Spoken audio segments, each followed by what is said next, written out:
Just months after it first opened, the pint pouring is picking up at this South London brewery. But a sharp rise in energy prices could now lead to a shortage of carbon dioxide, an essential ingredient in brewing.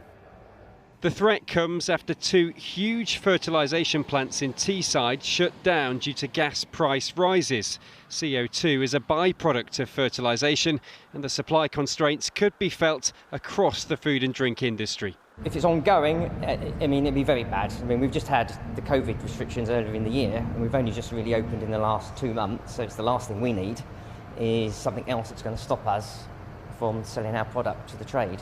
And with no CO2, we can't get the product ready to sell to the trade.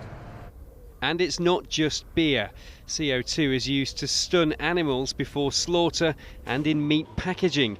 A slowdown in CO2 production could lead to shortages on supermarket shelves. If you cannot get to the CO2 for humane slaughter, there's very limited options in terms of altering those plants. It would take months of reorganising to alter those plants, and you'd never get them up to the sort of capacities. If CO2 shortages are as bad as feared, we could start to see the worst effects within weeks, and the government is trying to get ahead of that. Today, the Business Secretary met with energy suppliers to discuss the recent sharp rise in gas prices and insisted he doesn't expect to see any supply emergencies this winter.